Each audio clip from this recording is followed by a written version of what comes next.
तो साथियों आते हैं मेन मुद्दे पर कि जो हमारे आज के व्लॉग का जो टाइटल है, जिसको हमने कहा है कि बहुजनों की पार्टी कौन सी।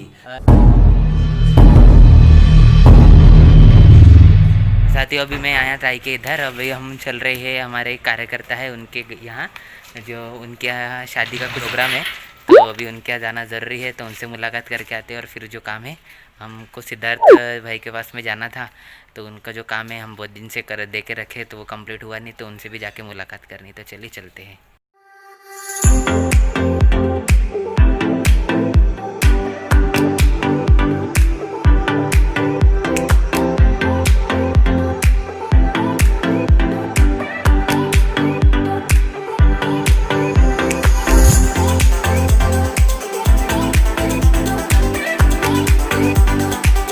तो शादी में हम पहुंच चुके साथी, और देखते हैं अभी यहाँ पर किस तरीके से ये बुद्धिस्ट शादी होने जा रही है।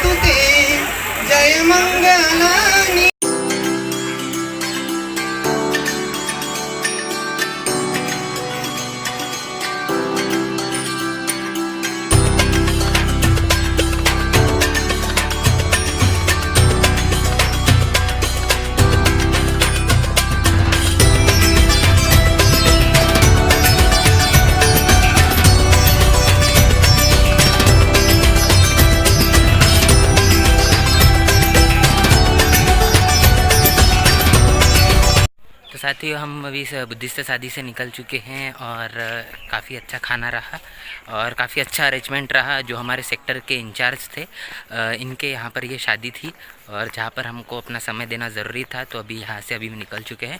अभी हम चलते हमारे विधानसभा के संयोजक इनके यहाँ, और उनसे कुछ मुलाकात करनी, कुछ बातचीत करनी, और उसके आगे क्या होने वाला है फिर वो भी मैं आप सभी से शेयर करने वाला हूँ।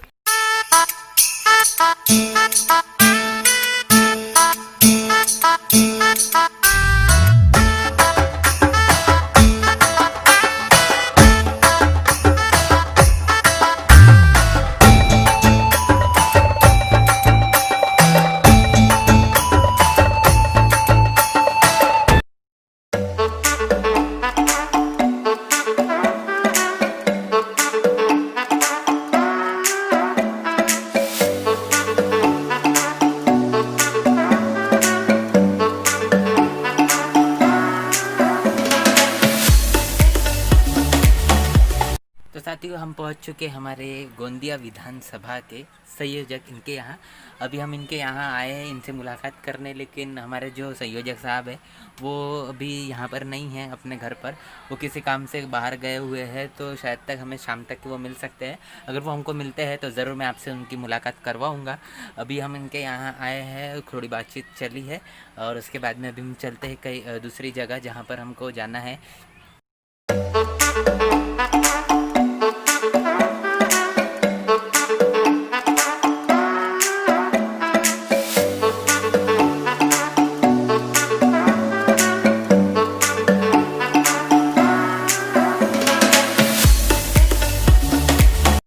साथियों तो मैं पहुंच चुका हूं हमारे पार्टी के ऑफिस में। देख सकते हैं हमारे मेरे पीछे पार्टी का हमारा ऑफिस है, और यहाँ पर कुछ मुझे काम है जो करना है, और उसके बाद में और एक जगह जाना है जहाँ पर आप सभी को मैं लेके जाने वाला। तो चलिए।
मुद्दे पर कि जो हमारे आज के व्लॉग का जो टाइटल है, जिसको हमने कहा है कि बहुजनों की पार्टी कौन सी।